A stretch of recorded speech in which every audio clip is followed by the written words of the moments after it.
Eu quero que você abra sua Bíblia lá em João 13. A hora que você achar, eu quero que você dê um berro aí para Jesus, só para mim saber que você achou, e para acordar quem está do seu lado aí também. Pode ser, nós vamos ler alguns versículos, pode ser que tenha alguém aí do seu lado que tenha algum ataque epilético, alguma coisa assim, porque não lê a Bíblia em casa, mas não fique assustado não, é assim mesmo. Quer uma motivação aí para você? Quem conhece meu irmão, pastor Hugo, ele leu a Bíblia, terminou ontem em 10 dias, a Bíblia inteira em 10 dias. Estou falando isso aí só para te motivar. Pode ser que você nunca leu a Bíblia em 30 anos de crente, então quem sabe hoje você toma um soco na cara e acorda para a vida. Em 10 dias ele leu a Bíblia, eu falei para ele, eu vou ler em 9 agora.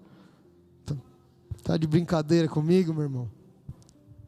João 13, a hora que você achar, dá um berro, meu. Ah, foi fraco demais. Foi fraco. Se tivesse que dar um berro para entrar no céu, ia ser como? Ó.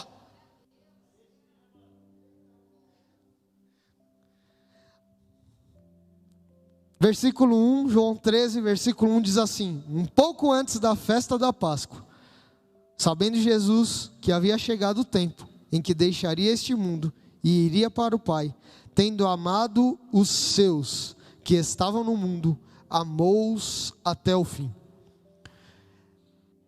Essa versão eu acho um pouco poética para aquilo que estava acontecendo.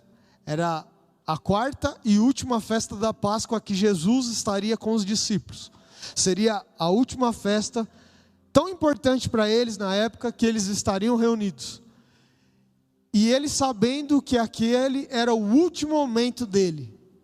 Era os 45 minutos do segundo tempo. Ele estava no finzinho ali para se entregar na cruz do Calvário, para se entregar ali e ser morto. Ele teve esse tempo com os discípulos. 3 anos estavam andando com homens, vivendo o Evangelho, vivendo o chamado de Deus. Por onde quer que ele passou, ele transformou a cidade, a vida, as pessoas, as famílias, curou pessoas, levantou aquele que não podia andar, fez cego enxergar. Você sabe da história, Jesus por onde passou, fez um alvoroço. Por onde quer que ele passou, por onde quer que a fama dele chegou, um alvoroço aconteceu. E agora ele está diante dos discípulos, na última festa da Páscoa, sabendo que aquele era o fim. Era o último momento para que ele subisse ao céu, se entregasse na cruz, morresse e deixasse este mundo. E aí João poeticamente fala assim: seria os últimos momentos dele na terra, passando dessa fase para o outro mundo, para ele subir aos céus. Meu irmão, se fosse eu, um pouco mais ignorante, ia escrever assim: Jesus sabendo que ia morrer. Jesus sabendo que eram os últimos dias em que ele estava na terra, que ele iria morrer. Ele fez este ensinamento. É sobre esta palavra que nós vamos meditar hoje. Jesus diante do pior momento da vida dele. Os últimos segundos da vida dele iriam ser acusado, espancado, chicoteado, cuspido e tantas outras coisas. Ele já sabendo de tudo isso, ele reúne os discípulos para deixar mais um ensinamento. E é engraçado que a gente, sem ao menos saber o que vai nos acontecer amanhã, a gente já morre hoje. Só por uma ansiedade por aquilo que está por vir, a gente já morre hoje.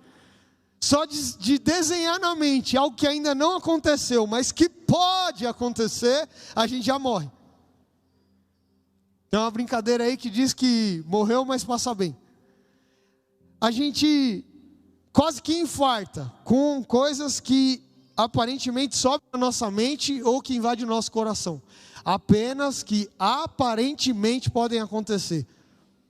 Estou sendo claro aí? Estão conseguindo pegar? A gente sofre por antecipação, a gente faz tempestade num copo d'água por coisas que ainda não aconteceram. É normal. Não olha para a esposa não precisa deixar ela constrangida nesse momento. A palavra do Senhor é para você, não é para quem está do seu lado.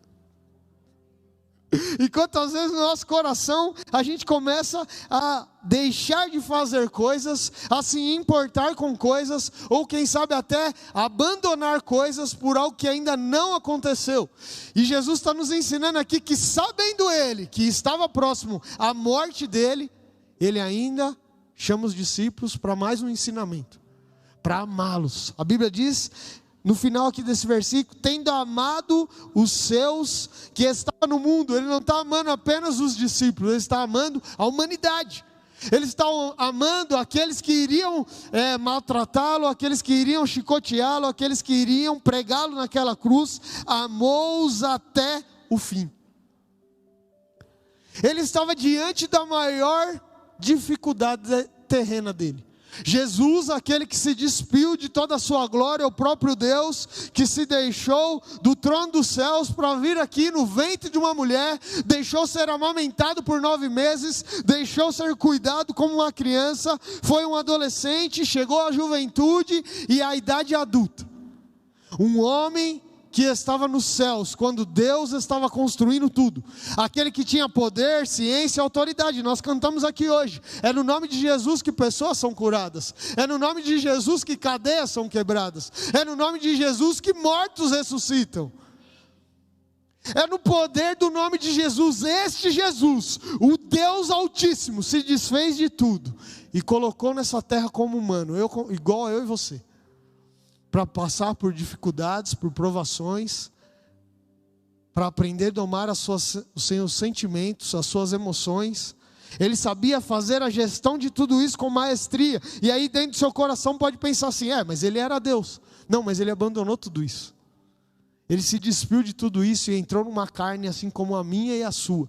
A Bíblia diz que ele foi 100% Deus, mas também foi 100% humano. Humano. E ele não usou dos artifícios, até mesmo no momento de mais angústia do coração dele, quando ele faz aquela oração: Pai, se possível, afasta de mim esse cálice, mas seja feita a tua vontade. Ele podia muito bem descer daquela cruz, ele podia muito bem não enfrentá-la, ele podia muito bem mandar um raio e matar todo mundo. Podia, ele era o próprio Deus. Mas naquele momento, ele se entregou. Naquele momento ele se despiu de toda a sua glória e se entregou para que fosse cumprida a vontade de Deus.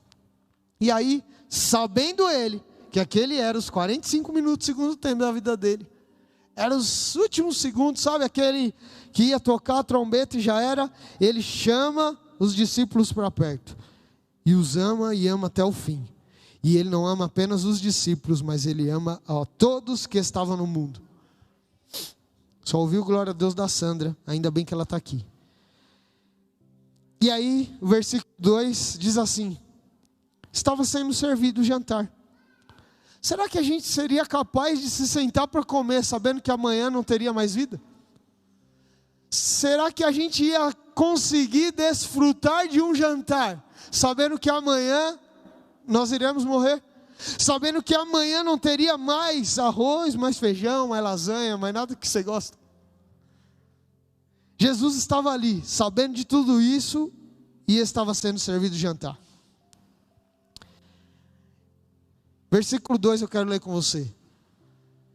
E o diabo já havia induzido Judas Iscariotes, filho de Simão, a trair Jesus. Jesus, diante de tanta dificuldade, sabendo que era o fim, ainda vem Judas no caminho. Ainda vem um para trair. Ainda vem um para dificultar mais ainda. Será que parece com a sua história às vezes? Que está tudo ruim e aí para aparecer ainda vem um ainda para pisar no seu calo. Vem um ainda para te atazanar. E Jesus sabia que o Pai havia colocado todas as coisas debaixo do seu poder, e que viera de Deus e estava voltando para Deus. Jesus, sabendo que era o momento de finalizar tudo aquilo que havia como propósito para a vida dele, assim ele se levantou da mesa.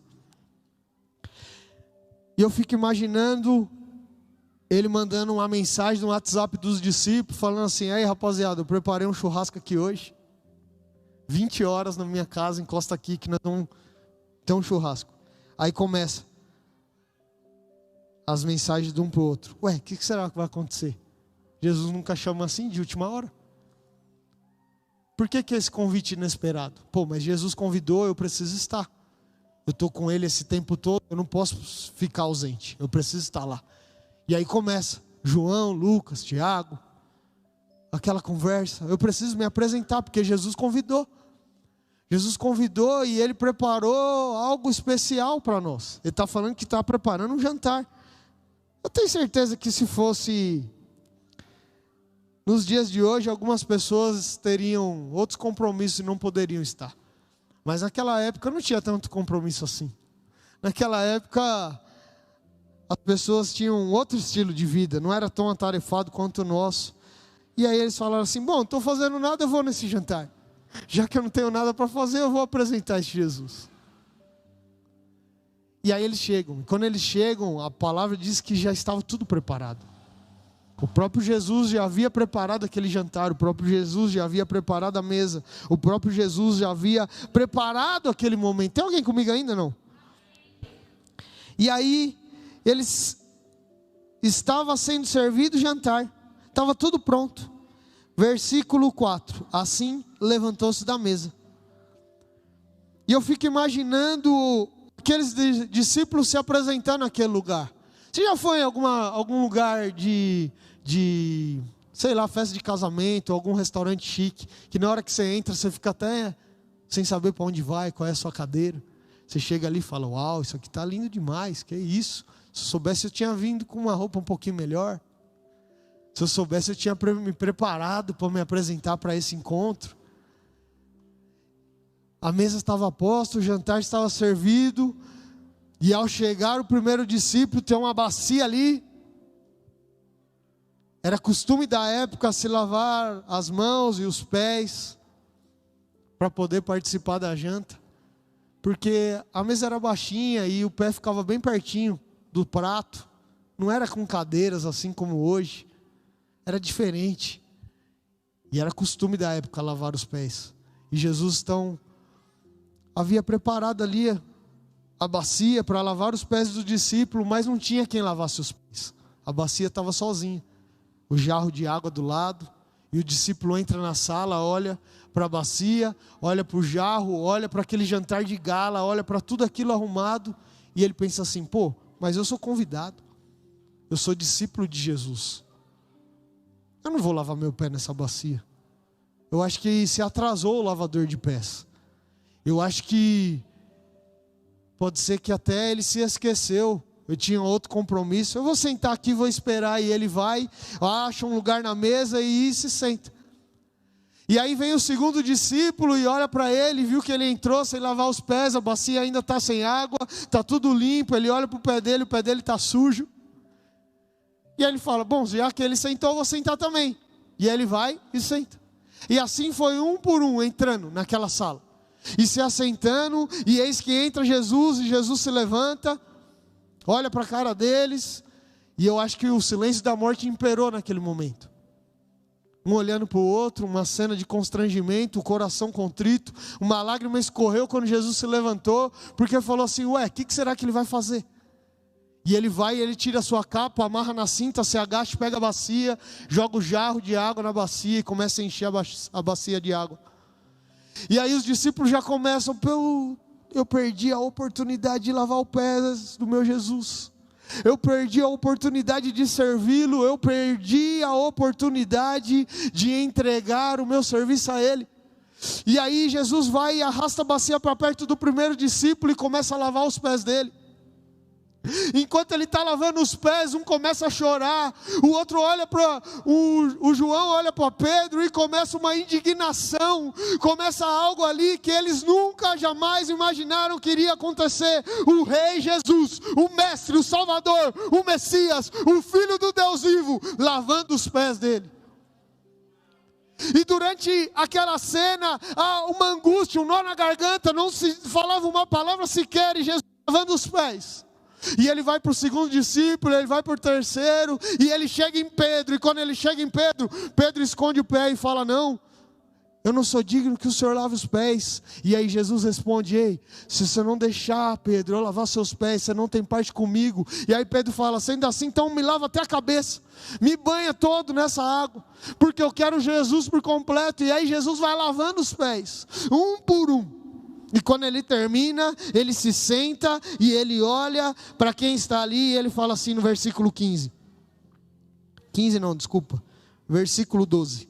Quando terminou de lavar os pés, Jesus tornou a vestir a sua capa e voltou ao seu lugar. A capa representava o ministério de Jesus. A capa representava o sacerdócio. E ele tirou a capa para lavar os pés. Não é a posição que eu ocupo, é o Deus que eu sirvo quem me faz. Não é aquilo que me escolheram para fazer ou o rótulo que me colocaram, não. É quem eu sou em Cristo e quem Cristo é em mim. Jesus deixou a capa de lado, mas logo após terminar de servir os seus discípulos, ele coloca a capa de novo. Ele resgatou o sacerdócio novamente e começa um dos maiores ensinamentos de Jesus nessa terra, dizendo assim: vocês estão vendo o que eu acabei de fazer? Quando terminou de lavar os pés, Jesus tornou a vestir a capa e voltou ao seu lugar. Então ele perguntou: vocês entendem o que fiz a vocês? Vocês me chamam mestre e senhor, e com razão, pois eu sou. Pois bem, se eu, sendo senhor e mestre de vocês, lavei os seus pés, vocês também devem lavar os pés uns dos outros. Eu dei o exemplo para que vocês façam como lhe fiz. Digo verdadeiramente que nenhum escravo é maior do que o seu senhor, como também nenhum mensageiro é maior do que aquele que enviou. Agora que vocês sabem estas coisas, felizes serão se as praticarem. Não é o seu cargo, não é a sua posição financeira, não é o seu status cultural, não é aquilo que você tem. Deus não está importando com nada disso. Deus não se importa nem ao menos com o que você pode fazer por Ele. Deus se importa realmente é com quem você é. Aonde está o seu coração? E Jesus está ali ensinando, falando assim: ei, não interessa que você é um engenheiro, não interessa que você é um empresário, não interessa que você é um milionário, não interessa o que já te fizeram, não interessa que você é apenas um pescador de peixe e ainda de rede furada. Não interessa o que já te aconteceu, nada disso importa. Se vocês não entenderem que é para um cuidar do outro, se vocês não entenderem que é para um se importar com o outro, se vocês não entenderem que nada vale mais do que pessoas, esses 3 anos de ministério eu não consegui ensinar o evangelho. Eu, sendo o próprio Deus, me despi de tudo e estou aqui lavando seus pés, para mostrar que não há impureza, que não há incerteza, que não há nada que possa ficar escondido diante dos olhos de Deus. Os pés naquela época andavam com sandálias no deserto. Não tinha o tênis Nike que você tem. Não tinha esse tênis confortável, não. Os pés eram um lugar que estava o dia inteiro sendo massacrado. Sabe quando você, mulher, vai com aquele saltão numa festa de casamento e com 15 minutos você não aguenta mais de dor no pé? Tá doendo que não consegue ficar em pé. Ai, a Débora fazia assim: ai, amor, eu preciso sentar. O pé tá doendo. Imagina você andando dia e noite sem cessar, com apenas uma sandália, uma areia, uma poeira, aquele pé todo sujo, tendo que tirar o pé de dentro daquela sandália e colocar para que Jesus lavasse. Não é para sua esposa lavar, não é para o seu marido lavar, não é sobre isso que eu estou falando sobre o você se importar e não esconder aquilo que aparentemente está sujo, aquilo que aparentemente está encoberto, aquilo que a poeira está escondendo. Não, é a gente tirar os pés na presença de Jesus e falar: ó, toda a impureza pode ser limpa agora. Eu confio em Ti. Eu confio em Ti. E o ensinamento de Jesus é: se vocês entenderem isso que eu estou fazendo, você vai ser feliz. Sabe quando você faz,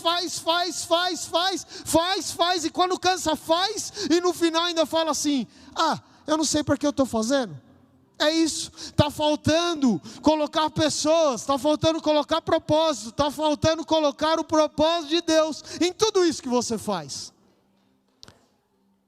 Quantas vezes na nossa vida nós não estamos desfrutando a plenitude de Deus porque nós apenas estamos fazendo sem olhar para nada a não ser para o nosso próprio umbigo. Nós queremos fazer o que nos agrada, queremos fazer o que a gente acha que é bom, mas a gente se esquece que a única coisa que Jesus nos ensinou aqui nessa terra é amar pessoas, cuidar de pessoas, servir pessoas. Jesus morreu foi por essas paredes, não, eu falo isso sempre. Ele morreu por pessoas. Ele se entregou por pessoas. Ele morreu naquela cruz por mim e por você. Nós temos essa igreja, glória a Deus por isso, para poder aqui nos encontrar, nos reunir e ouvir uma palavra. Mas não foi por isso que ele morreu foi por pessoas. E o que mais tem acontecido na humanidade nos últimos tempos? Você pode se cansar, mas eu vou bater nessa tecla até o final. Até o final. O que mais tem acontecido é o esfriamento na humanidade, em se importar com quem está no próximo. Dentro da nossa própria casa, nós não temos nos importado ao tal ponto de sentir a dor de quem mora lá com a gente, de quem está lá lutando com a gente. E é engraçado que muitas vezes a gente se coloca à disposição para servir quem a gente nunca nem viu, mas se esquece de servir quem a gente ama, quem está do nosso lado, quem está perto, quem a gente se encontra todas as semanas. Eu não escuto um glória aqui, não escutei um aleluia. Quando a gente fala assim, não, nós precisamos fazer a obra missionária. Existem pessoas, igual nós ajudamos mês passado a uma missão lá na África, em que está sendo traduzido a Bíblia e o áudio também, a Bíblia falada, num dialeto africano que ainda não tinha. Nós nos juntamos como igreja, todas as igrejas da Lagoinha fez ali um levantamento de recursos, de oferta, para fazer esse trabalho. E aí muitas pessoas, ao saber, procuraram, falando, eu quero ajudar, e glória a Deus por isso. Não é que é para parar, mas a gente tem o coração acelerado para servir quem a gente nunca viu, e não se coloca à disposição para lavar o pé de quem está dentro da nossa casa. A gente tem o coração acelerado para fazer a obra por aqueles que estão lá em outro país, mas se esquece que aqui, na nossa casa, tem gente precisando de ajuda. Nós precisamos resgatar essa essência, é isso que Jesus está falando. Eu vou embora, eu vou enviar o Consolador para ajudar, mas eu não posso deixar de partir desse mundo sem implantar essa semente da cultura do servir dentro de vocês. Eu não posso partir dessa terra se você não entender que é por amor e servindo pessoas. É uma ação voluntária. Mas para que eu vou lavar o pé do meu irmão? Para que eu vou lavar o pé de quem está do meu lado? Para que eu preciso me importar ao tal ponto de lavar os pés de alguém? Jesus está falando assim, ei, se não fizer isso, você não vai ter felicidade, você não vai encontrar o verdadeiro propósito. Mas o que eu vou ganhar com isso? Você vai ganhar aquilo que Deus tem como primazia para nós como os cristãos: a nossa entrada nos céus, a garantia da vida eterna, a recompensa de saber que mesmo que aqui na terra nem tudo saiu como planejado, lá nos céus tudo aquilo vai se cumprir, tudo aquilo que seria com propósito será eternamente para as nossas vidas. E aí Paulo relata lá em Efésios que se a gente não ser o imitador de Cristo, nós não somos a verdadeira cópia dele, não estamos fazendo o que ele nos ensinou, nós não estamos vivendo o que ele tem para nós. Sede meus imitadores, como eu sou de Cristo. Paulo batia no peito. E eu quero aqui desmistificar uma fala que a gente escuta sempre na igreja. A gente sempre escuta assim, não, mas o homem é falho. Você não pode olhar para as pessoas, tem que olhar para Deus, porque o homem é falho. Meu irmão, enquanto a gente usar dessa desculpa, isso nos dá brecha para continuar errando, continuar deixando essas coisas de lado. Paulo não falou isso, não foi isso que Paulo fez. Ele falou, sede meus imitadores, porque eu sei quem eu estou imitando. Ele chamou a responsabilidade para ele. Será que nós, como homens e mulheres de Deus, temos chamado a responsabilidade a tal ponto de falar, ei filho, pode fazer o que eu faço, que fazer não vai dar certo. Pode me copiar sim, pode me imitar, porque eu sei o Deus que eu sirvo e eu sei as atitudes que eu tomo, porque eu estou baseado na palavra de Cristo. Sabe o que tem faltado em nós? A autorresponsabilidade. E isso nem está no meu esboço. Sabe aquela conversa de, tá bom, desculpa para tudo. Eu falo isso sempre aqui, quem é bom em desculpa não é bom em mais nada. A gente precisa parar de dar desculpa para Deus, parar de dar desculpa para as nossas falhas, parar de dar desculpa por aquilo que a gente não faz, parar de dar desculpa, porque enquanto a gente não assumir a nossa responsabilidade, o mundo vai de mal a pior. Aí você fala assim, mas a Bíblia diz que no mundo ia ser ribanceira abaixo mesmo. Tá bom, ia ser, o amor de muitos se esfriaria, mas o versículo continua, e o Espírito será derramado sobre toda a carne. Será que a gente está optando só apenas em viver o versículo que o amor de muitos vai se esfriar ou não? Deus, me usa para mudar essa história. Me usa para pelo menos os da minha casa eu salvar. Me usa para pelo menos os que estão à minha volta garantir a vida eterna. Quantas vezes nós estamos sendo negligentes em não cuidar de quem Deus tem colocado no nosso caminho? Eu já vou encerrar. Quero chamar o louvor para me ajudar. Pode vir também. Quantas vezes na nossa vida a oportunidade de expressar o amor de gratidão a Jesus, ela está passando tão simples, num lavar de pés, numa conversa. Sabe quando seu filho não está legal e você vê que não está legal e você chama ele e fala assim, vem aqui filho, o que é que está acontecendo? Por que você está triste? Eu me importo com a sua dor, eu me importo com aquilo que você está vivendo, eu quero sentir a sua dor, eu quero me colocar no seu lugar. Isso é humanidade, isso é o cristianismo, isso é o evangelho. Mas o que eu vou ganhar com isso? É a pergunta que não cala, é a pergunta que ecoa dentro dos nossos corações, meu irmão. Não é o que você vai ganhar com isso, é o quanto Cristo vai se fazer presente na vida de alguém, é o quanto Cristo vai ser apresentado para transformar uma vida, é o quanto Cristo vai se fazer presente para colocar uma alma nos céus. Quantas vezes nós perdemos a oportunidade porque estamos tão atarefados e ocupados e preocupados apenas conosco. E era uma simples atitude. Foi um jantar que nunca mais saiu da cabeça dos discípulos. Sabe aquela noite em que aconteceu algo tão especial que ficou marcado para sempre? Pode ver que a Bíblia depois nem vai falar do que eles comeram, o que foi servido. O jantar era só um pretexto. Você quer uma dica para resolver um problema que aparentemente é insolúvel? Marca um jantar. Prepara uma mesa. Abre o coração. Rasga o coração diante daquela situação. A gente é bom demais para um monte de coisa, mas se esquece de fazer as coisas simples da vida. E teve um dia que um homem preparou um jantar. Preparou um jantar chique, fino. Preparou algo que iria surpreender os convidados.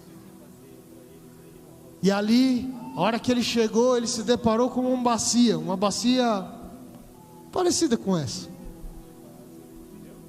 E aí ele se agachou para lavar as próprias mãos, porque ele também ia fazer parte do jantar.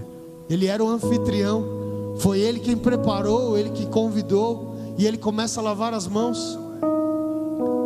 E um dos convidados chega, e assim que o convidado chega, ele vê aquele homem agachado, e ele fala assim, bom, vou me aproveitar, já que você está aí, lava os meus pés também.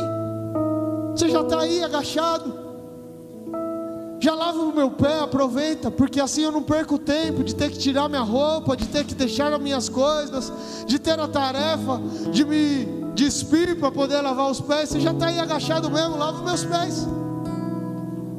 Está tão facinho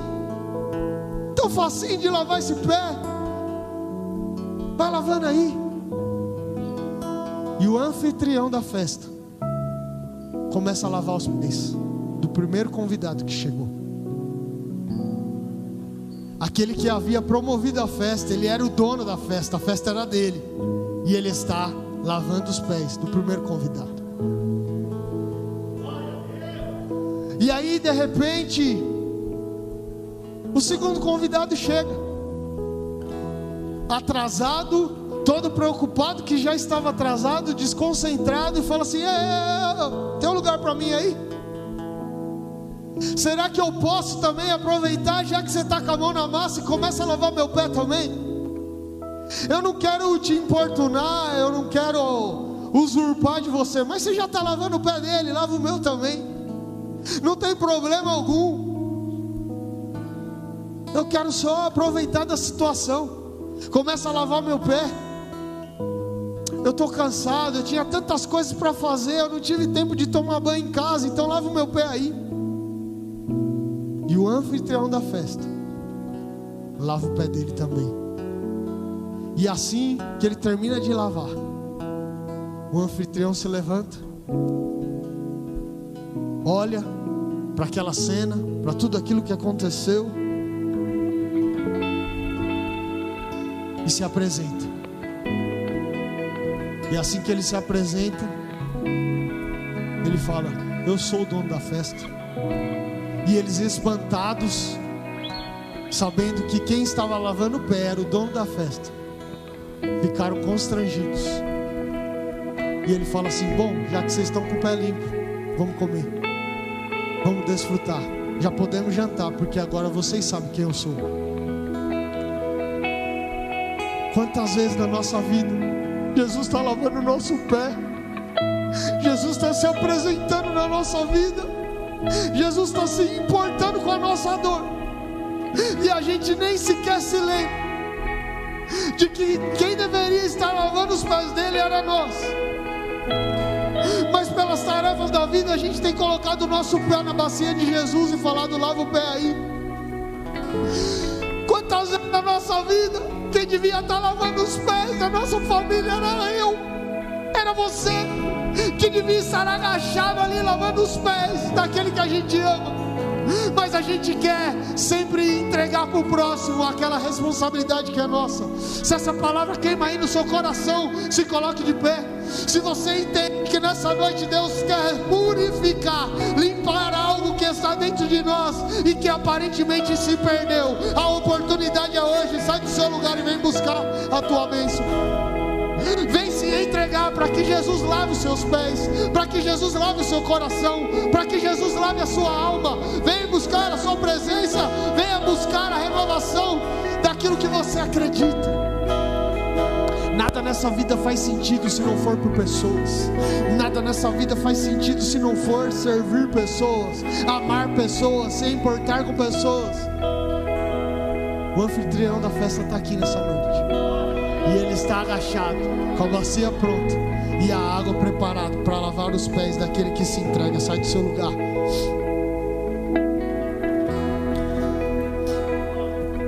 Eu não sei quais são as angústias, quais são as decepções, quais são as mágoas, as frustrações, qual é a sujeira que você tem carregado debaixo das unhas. O que é que você tem escondido? O que é que tem acontecido no seu dia a dia que tem te impossibilitado de tirar os seus sapatos e mostrar realmente o que está sujo para que Jesus limpe?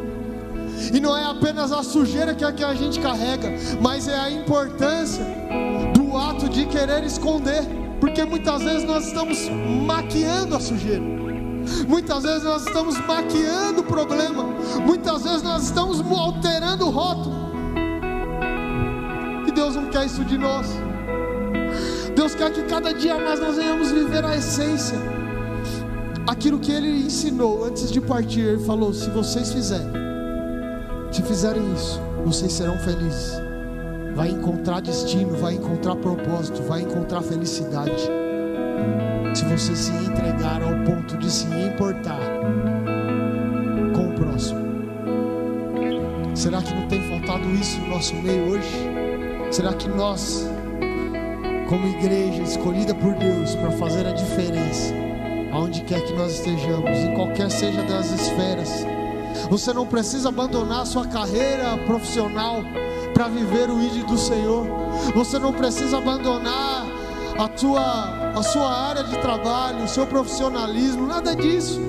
Você não precisa ser um pastor a partir de hoje para viver isso, não. Você precisa apenas entender que naquilo que você faz, que naquilo que você é, Deus quer te usar também. É na esfera da sociedade que você está. Você é um médico, então por que não lavar os pés dos médicos? É o lugar aonde muitos não vão alcançar. É você fazer a diferença onde Deus te plantou. É aquilo que aparentemente ainda não tem propósito, começar a nascer um propósito de transformação, um agente de transformação. É vidas sendo restauradas, é a gente se desprender de tudo, de métodos, de metodologia, apenas se entregando ao nosso Rei Jesus, o nosso verdadeiro Deus. Enquanto o Ministério de Louvor vai celebrar uma canção, você pode sair do seu lugar e vir à frente. O Espírito Santo de Deus quer lavar a nossa alma, quer lavar a nossa vida, quer tirar todas as impurezas, todas as barreiras, todos os paradigmas, tudo aquilo que tem nos impossibilitado de lavar os pés daqueles que a gente ama, de lavar os pés daqueles que estão na nossa casa, de lavar os nossos próprios pés. Pode sair do seu lugar, viu? Vamos celebrar os abençoados.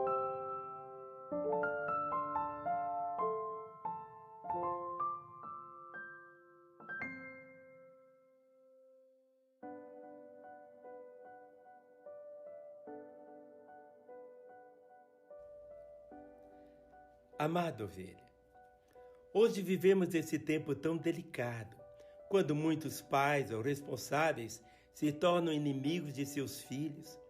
Quantas crianças perdendo a vida, quanta violência, abuso, negligência acontecendo, principalmente no ambiente familiar. Crianças e adolescentes crescendo, sendo alimentados por situações, circunstâncias e momentos de tantas desgraças. Filhos que foram esquecidos por seus pais, apesar de morarem com eles, são os órfãos de pais vivos. Outros que foram jogados fora e abandonados como uma mercadoria estragada. Os noticiários estão sempre mostrando casos de crianças que foram jogadas em latas de lixo, enroladas em sacos plásticos e lançadas em rios poluídos. Como isso deve entristecer o coração de Deus. No mundo cada dia mais distante do Senhor, os tempos são tão difíceis em relação à família, divórcio, separação, tragédia familiar.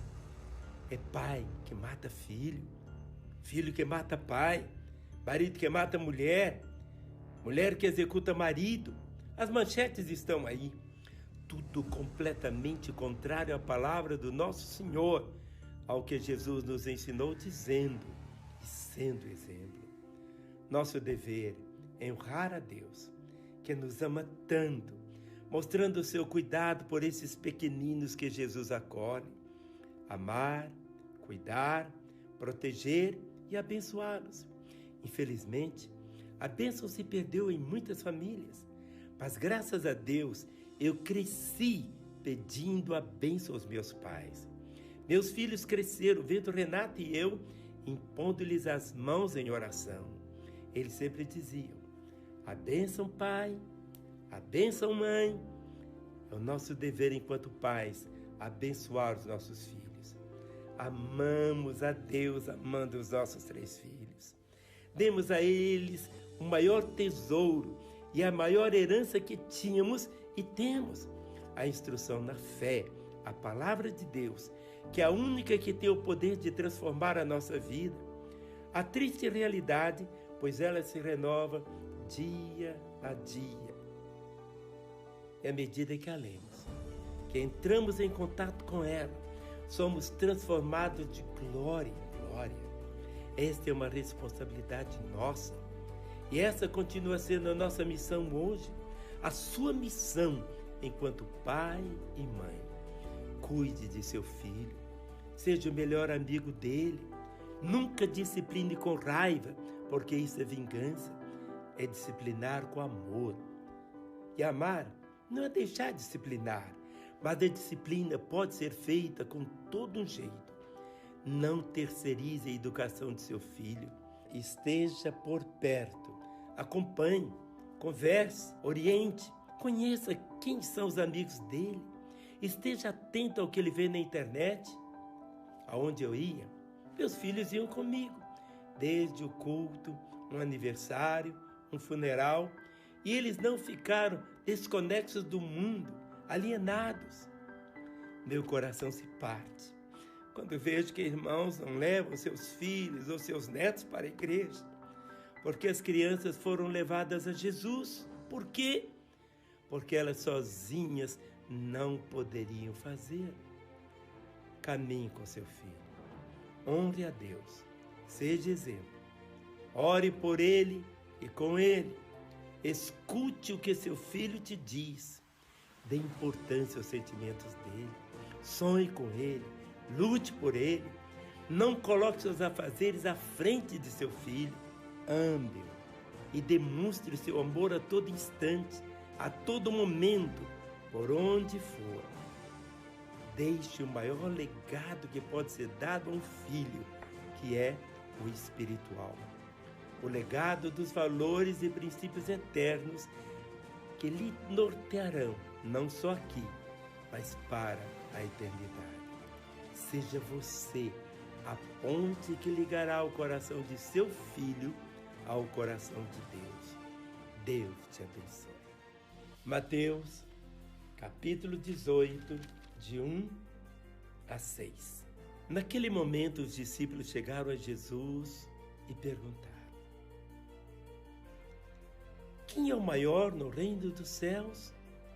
Chamando uma criança, colocou-a no meio deles e disse: eu lhes asseguro que, a não ser que vocês se convertam e se tornem como crianças, jamais entrarão no reino dos céus. Portanto, quem se faz humilde como essa criança, este é o maior no reino dos céus. Quem recebe uma dessas crianças em meu nome, está me recebendo. Mas se alguém fizer tropeçar um destes pequeninos que crê em mim, melhor lhe seria amarrar uma pedra de moinho no pescoço e se afogar nas profundezas do mar. Ai do mundo, por causa das coisas que fazem tropeçar. É inevitável que tais coisas aconteçam, mas ai daquele por meio de quem elas acontecem. Se a tua mão ou teu pé te fizerem tropeçar, corte-os e jogue-os fora. É melhor entrar na vida mutilado ou aleijado do que, tendo as duas mãos ou os dois pés, ser lançado no fogo eterno. E se teu olho fizer tropeçar, arranque-o, jogue-o fora. É melhor entrar na vida com um só olho do que, tendo os dois olhos, ser lançado no fogo do inferno. Cuidado para não desprezarem um só destes pequeninos, pois eu lhes digo que os anjos deles no céu estão sempre vendo a face de meu Pai